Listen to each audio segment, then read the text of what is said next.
उत्पत्ति ग्रंथ अध्याय 24 इसहाक का विवाह। उस समय तक इब्राहिम बहुत बूढ़ा हो गया था और प्रभु ने उसे उसके सब कार्यों में आशीर्वाद दिया था। इब्राहिम ने अपने सबसे पुराने नौकर से, जो उसकी समस्त संपत्ति का प्रबंध करता था, कहा, अपना हाथ मेरी जांघ के नीचे रखो और आकाश तथा पृथ्वी के ईश्वर की शपथ लेकर मुझे वचन दो कि जिन कनानियों के बीच मैं रहता हूँ उनकी कन्याओं में से किसी को भी मेरे पुत्र की पत्नी नहीं बनाओगे, बल्कि मेरे देश और मेरे संबंधियों के पास जाओगे और वहां मेरे पुत्र इसहाक के लिए पत्नी चुनोगे। नौकर ने कहा, हो सकता है कि वहां कोई ऐसी स्त्री नहीं मिले जो मेरे साथ यह देश आना चाहती हो, तो क्या मैं आपके पुत्र को उस देश ले चलूं जिसे आपने छोड़ दिया है? इब्राहिम ने उत्तर दिया, तुम मेरे पुत्र को वहां कदापि नहीं ले जाना। प्रभु आकाश और पृथ्वी के ईश्वर ने मुझे मेरे पिता के घर और मेरे कुटुंब के देश से निकाला और शपथ लेकर मुझसे कहा कि वह यह देश मेरे वंशजों को प्रदान करेगा। वहीं प्रभु तुम्हारे साथ अपना दूत भेजेगा, जिससे तुम वहां से मेरे पुत्र के लिए पत्नी ला सको। यदि कोई स्त्री तुम्हारे साथ चलने के लिए तैयार ना हो, तो तुम अपनी इस शपथ से मुक्त होगे, किंतु मेरे पुत्र को वहां कदापि नहीं ले जाना। तब सेवक ने अपने स्वामी इब्राहिम की जांघ के नीचे अपना हाथ रखकर और शपथ खाकर उसे वैसा ही वचन दिया। इसके बाद वह सेवक अपने स्वामी के ऊंटों में से 10 ऊंट और अपने स्वामी की सब प्रकार की सर्वोत्तम चीजें लेकर उत्तरी मेसोपोटामिया के नाहोर नामक नगर के लिए चल पड़ा। वहां पहुंचकर उसने नगर के बाहर एक बावड़ी के पास ऊंटों को बिठा दिया। संध्या हो रही थी। नगर की स्त्रियां उस समय वहां पानी भरने आया करती थी। उसने कहा, प्रभु मेरे स्वामी इब्राहिम के ईश्वर, आज मुझे सफलता प्रदान कर। कृपया मेरे स्वामी इब्राहिम पर दया दृष्टि कर। देख, मैं इस जल स्रोत के पास खड़ा हूँ। नगर के निवासियों की पुत्रियां पानी भरने यहाँ आने वाली हैं। ऐसा कर कि मैं जिस कन्या से कहूँ कि तुम अपना घड़ा उतार दो और मुझे थोड़ा पानी पिला दो, और वह बोले कि पी लो, और मैं तुम्हारे ऊंटों को भी पिला दूंगी, वह वही कन्या हो जिसे तूने अपने सेवक इसहाक के लिए चुना है। इससे मैं समझूंगा कि तूने मेरे स्वामी पर दया की। वह ऐसा कह ही रहा था कि कंधे पर खड़ा रखे रेबेका वहां आ गई। वह इब्राहिम के भाई नाहोर की पत्नी मिल्का के पुत्र बतूएल की पुत्री थी। वह कन्या अत्यंत सुंदर थी, कुमारी थी और उसका किसी पुरुष से संसर्ग नहीं हुआ था। वह बावड़ी में उतरी और अपना घड़ा भरकर फिर ऊपर आई। तब सेवक ने उसके पास आकर कहा, कृपया करके अपने घड़े में से मुझे कुछ पानी पीने दो। वह बोली, पी लीजिए महोदय। उसने तुरंत अपना घड़ा अपने हाथ पर उतारकर पीने के लिए उसे पानी दिया। जब वह उसे पानी पिला चुकी तब बोली, मैं आपके ऊंटों के लिए भी पानी भरती जाऊंगी, जिससे वे भी पानी पीकर तृप्त हो जाएं। उसने तुरंत अपने घड़े का पानी नाद में डाला और पानी भरने के लिए फिर से बावड़ी पर दौड़ी। इस प्रकार वह उसके सब ऊंटों के लिए पानी भरती गई। सेवक यह जानने के लिए चुपचाप खड़ा देखता रहा कि प्रभु ने उसकी यात्रा सफल करी है या नहीं। ऊंटों के पानी पीने के बाद सेवक ने आधे तौले सोने की एक नथ और उसके हाथों में पहनने के लिए 10 तौले सोने के 2 कंगन निकाले और पूछा, तुम किसकी पुत्री हो?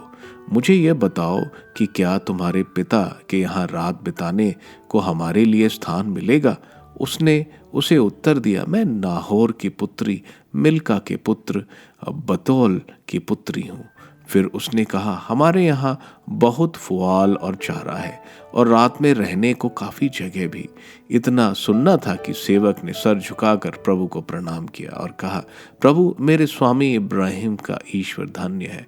उसने मेरे स्वामी पर दया दृष्टि की और उसके प्रति अपनी सत्य प्रतिज्ञता निभाई है। प्रभु ने मुझे सीधे रास्ते पर अपने स्वामी के भाइयों के यहाँ पहुंचा दिया है। लड़की दौड़कर अपनी माँ के पास आई और उसने घर वालों को सारा हाल सुनाया।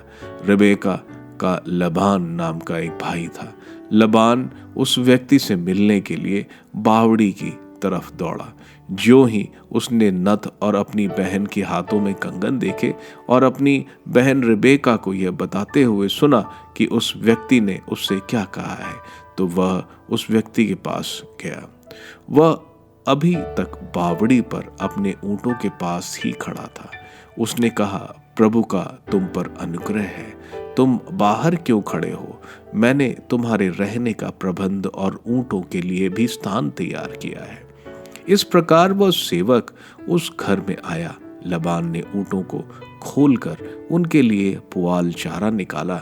फिर वह पानी लाया जिससे वह और उसके साथी अपने पैर धो सकें।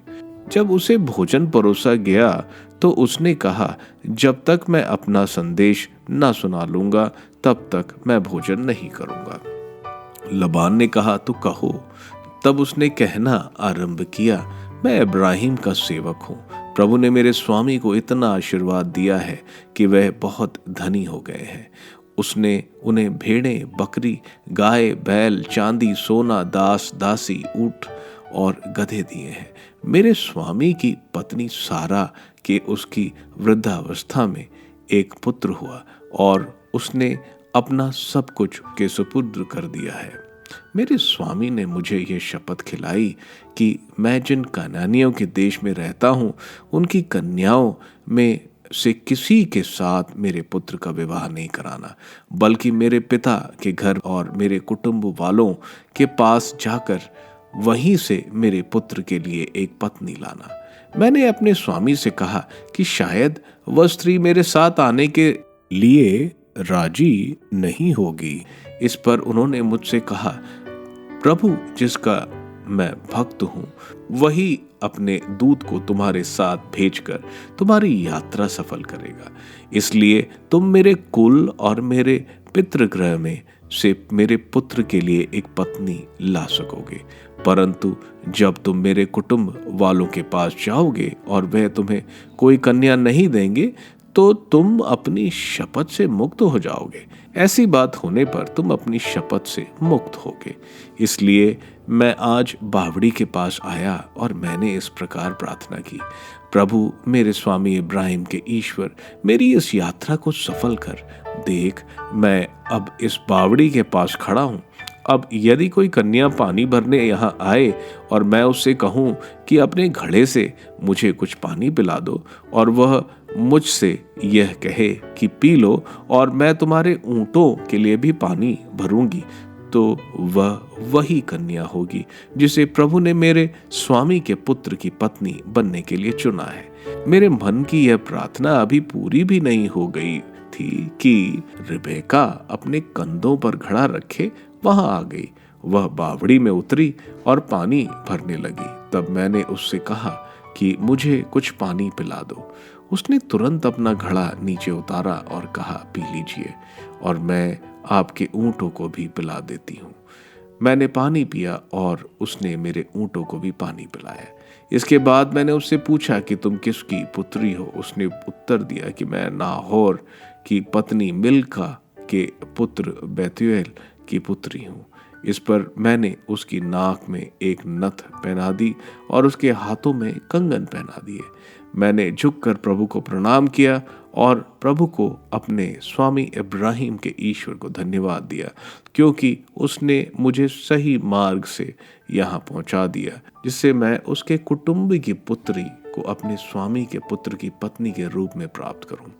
अब यदि आप मेरे स्वामी के प्रति प्रेम तथा ईमान रखना चाहें तो मुझे बताएं, यदि नहीं रखना चाहें तो मुझे बताएं और मैं अन्यत्र पता लगाऊंगा। लबान और बेतूल ने उत्तर दिया, इसमें प्रभु का हाथ है, हम इसमें हस्तक्षेप नहीं कर सकते।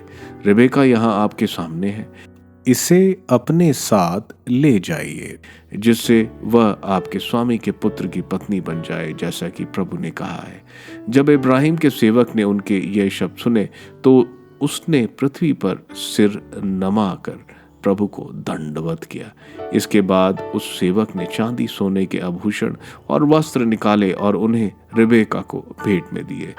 उसने उसके भाई और माँ को भी बहुमूल्य भेंट दिए। उसने और उसके साथियों ने भोजन किया और वहीं रात बिताई। दूसरे दिन सुबह उठकर उसने कहा, अब मुझे अपने स्वामी के यहाँ जाने की अनुमति दीजिए।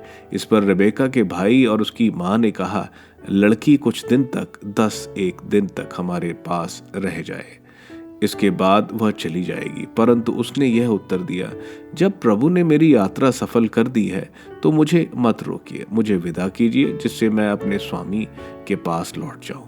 उन्होंने कहा, हम लड़की को बुलाकर उसी से पूछ लें। उन्होंने रिबेका को बुलाकर उससे कहा, क्या तुम इस मनुष्य के साथ जाने को तैयार हो? वह बोली, जी हाँ, जाऊंगी।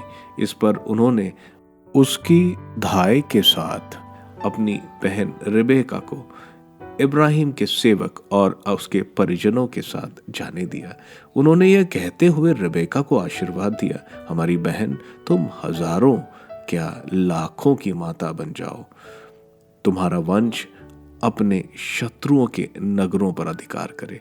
रिबेका और उसकी दासियां ऊंट पर चढ़कर उस मनुष्य के साथ चली गईं। इस प्रकार इब्राहिम का सेवक रिबेका को साथ ले कर चला गया। इसहाक लाही रोई नामक कुएं में लौटा था, क्योंकि उस समय वह नागेब प्रदेश में रहता था। इसहाक संध्या समय खेत में टहलने गया और अपनी आंखें उठाकर ऊंटों को आते देखा। रिबेका ने भी आंखें उठाकर इसहाक को देखा। उसने ऊंट से उतरकर सेवक से कहा, जो मनुष्य खेत में हमारी ओर आ रहा है वह कौन है? सेवक ने उत्तर दिया, यह मेरे स्वामी है। इस पर उसने पल्ले से अपना सिर ढक लिया। सेवक ने उस इसहाक को बताया कि उसने क्या क्या किया है। इसहाक रिबेका को अपनी माता सारा के तंबू ले आया। उसने उसके साथ विवाह किया और वह उसकी पत्नी बन गई। इसहाक रिबेका को प्यार करता था और उसे अपनी माता सारा के देहांत के बाद सांत्वना मिली।